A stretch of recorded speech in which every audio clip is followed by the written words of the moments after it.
नमस्कार दोस्तों, मैं विक्रांत राय चिकटसाल, international motivational speaker, business consultant, career guidance, life coach and spiritual speaker. दोस्तों, रामायण हमारे जीवन का मूल आधार है और रामायण हमें जीवन में आगे बढ़ने के लिए कई रास्ते दिखाती है। आज मैं रामायण में से ही आपके लिए एक ऐसा टॉपिक लेके आया हूँ जिसके ज़रिए आप अपने जीवन के लक्ष्य हासिल कर सकते हैं, अपने मुकाम को हासिल कर सकते हैं और जीत दर्ज कर सकते हैं। तो दोस्तों, शुरू करते हैं आज की वीडियो और कोशिश करेंगे कि आज की वीडियो के बाद अगर आपके पास ऑप्शंस कम भी हैं, आपके पास सोर्सेज कम भी हैं और अगर आप अपना लक्ष्य हासिल करना चाहते हैं तो कम सोर्सेज और कम रिसोर्सेज के साथ, कम ऑप्शंस के साथ भी आप अपनी जीत दर्ज कर सकते हैं और अपने कंपटीटर को बीट कर सकते हैं और मुकाम हासिल कर सकते हैं। लेकिन आपके अंदर एक निष्ठा, एक विश्वास और उस टारगेट को पूरा करने के लिए पूरी तरह से विश्वास होना चाहिए कि आप जो कर रहे हैं वो किसी के हित के लिए कर रहे हैं, किसी के फ़ायदे के लिए कर रहे हैं और अपने फ़ायदे के लिए कर रहे हैं और अपना मुकाम हासिल कर सकते हैं। दोस्तों, जब माता सीता का हरण हो जाता है और माता सीता को रावण अपने वायु यंत्र में बिठाकर लंका ले जाता है तो श्री राम और लक्ष्मण जी माता सीता की खोज में इधर उधर भटकने लगते हैं। इधर उधर भटकते भटकते उनका मिलन जटायु जी से होता है और जटायु जी उन्हें बताते हैं कि माता सीता को रावण लंका ले गया है जो समुद्र पार है। इस चीज़ से परेशान होकर श्री रामचंद्र सोचते हैं कि हमारे पास उतने सोर्सेज नहीं हैं, उतने ऑप्शंस नहीं हैं कि हम समुद्र पार कर सकें, तो कैसे हम इसको पार कर सकते हैं, कैसे हम माता सीता तक पहुंचेंगे, कैसे हम उनको वापस अयोध्या लेकर आएंगे। तो श्री राम की मुलाकात हनुमान जी से होती है, सुग्रीव से होती है, नल नील से होती है और सभी वानर सेना से होती है। तो श्री राम समुद्र देवता को प्रणाम कर कर कहते हैं कि हे समुद्र देवता, आप मुझे रास्ता दीजिए ताकि मैं लंका तक जा सकूं और माता सीता को वापस लेके आ सकूं। जब समुद्र देवता उनकी बात नहीं सुनते और उनकी बातों के ऊपर गौर नहीं करते तो श्री राम को गुस्सा आ जाता और अपना धनुष उठाते हैं। धनुष उठाकर कहते हैं कि हे समुद्र देवता, अगर आपने हमें रास्ता ना दिया तो मैं आपको खाली कर दूंगा, आपको सुखा दूंगा। इस बात से डरकर समुद्र देवता बाहर आते हैं और श्री राम से कहते हैं कि हे भगवान, अगर हमसे कोई गलती हुई है मुझे माफ़ कीजिए, लेकिन बताइए मैं आपकी क्या सेवा कर सकता हूँ। श्री राम कहते हैं कि हमारे पास इतनी ऑप्शंस नहीं है कि हम समुद्र पार कर सकें, तो आप मुझे रास्ता दीजिए, नहीं तो मुझे आपको सुखाना पड़ेगा, खाली करना पड़ेगा। तो समुद्र देवता कहते हैं कि मेरे पास इसका एक उपाय है।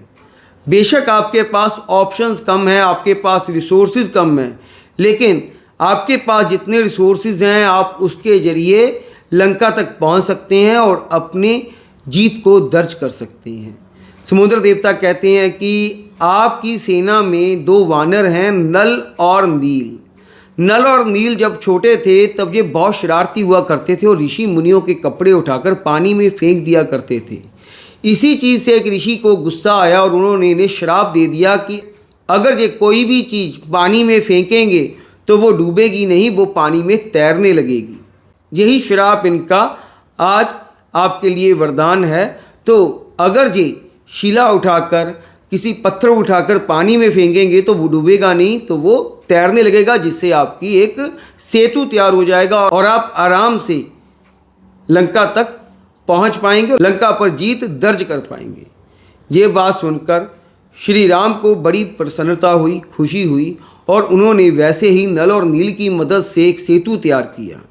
तो दोस्तों, इस कहानी से मैं आपको ये बताना चाहता हूँ कि अगर आपके मन में विश्वास है और आपके मन में एक निष्ठा है, आप जीवन में कुछ करना चाहते हैं, आप किसी भी डिपार्टमेंट से हों, सेल्स से हों, HR से हों, अकाउंट से हों, आप बिजनेसमैन हैं, आप शॉपकीपर हैं, आप कोई जॉब करते हैं, या आप अपने जीवन में कोई ऐसा लक्ष्य हासिल करना चाहते हैं जिसके लिए आप इस दुनिया में आए हैं, तो आप घबराइए मत।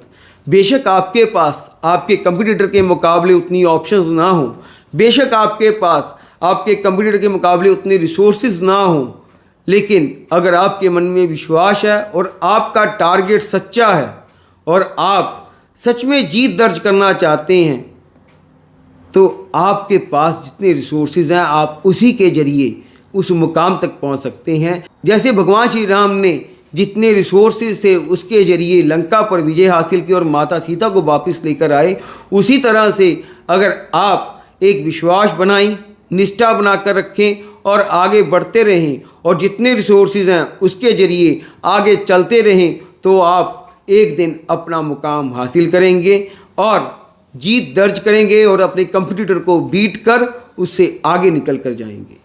तो मेरा आज की वीडियो बनाने का यही मकसद था कि जब हमारे भगवान, जब हमारे प्रभु कभी किसी चीज़ से नहीं डरे, जिन्होंने हमेशा ये सिखाया कि अगर जीवन में जीत दर्ज करनी है तो जितना आपके पास है उसी के साथ आगे बढ़ना शुरू करिए, आपको रास्ते मिलते जाएंगे। तो हम क्यों इधर उधर भटक रहे हैं? हमारे ग्रंथों में बहुत कुछ है। अगर हम अपने ग्रंथों के अनुसार चलें, हमारे पुराणों के अनुसार चलें, तो हमें कभी कोई नहीं रोक सकता और हम अपने मुकाम को हासिल करेंगे। तो जीवन में आगे बढ़ने के लिए कभी किस्मत को और कभी रिसोर्सेज को दोष ना दें कि मेरी किस्मत खराब है या मेरे रिसोर्सेज इतने नहीं है कि मैं किसी का मुकाबला कर सकूं। सिर्फ और सिर्फ आत्मविश्वास बनाएं, निष्ठा के साथ आगे बढ़ें और अपने लक्ष्य की ओर बढ़ते चलें और तब तक ना रुकें जब तक जीत ना हो जाए, जब तक लक्ष्य हासिल ना हो जाए। तो दोस्तों, ऐसे ही और वीडियोस के लिए हमारे साथ जुड़े रहें, हमारे चैनल को सब्सक्राइब करें और हमें अपने आइडियाज़ भेजते रहें कि आपको किस टॉपिक के ऊपर वीडियो चाहिए। मैं आपके साथ ज़रूर बनाकर शेयर करूंगा। और इसके अलावा हमारा एक नया चैनल द टेल ट्रेजर को सब्सक्राइब करें, उसका लिंक मैं इसमें दे रहा हूँ। उसमें मैं आपके साथ अध्यात्म से जुड़ी बातें शेयर करूँगा, कैसे सतयुग से लेकर कलयुग तक का सफ़र तय हुआ और हमारे सबसे पहले पुरुष कौन थे जिनसे सृष्टि की शुरुआत हुई। बहुत ही इंटरेस्टिंग टॉपिक है, इसके ऊपर काफ़ी वीडियोस बनेंगी। हम इसके ऊपर एक किताब भी लिख रहे हैं। तो हमारे इस चैनल को भी सब्सक्राइब करें, हमारे साथ जुड़े रहें, आगे बढ़ते रहें और तब तक ना रुकें जब तक जीत ना दर्ज हो जाए। नमस्कार, जय श्री राम, बाय बाय।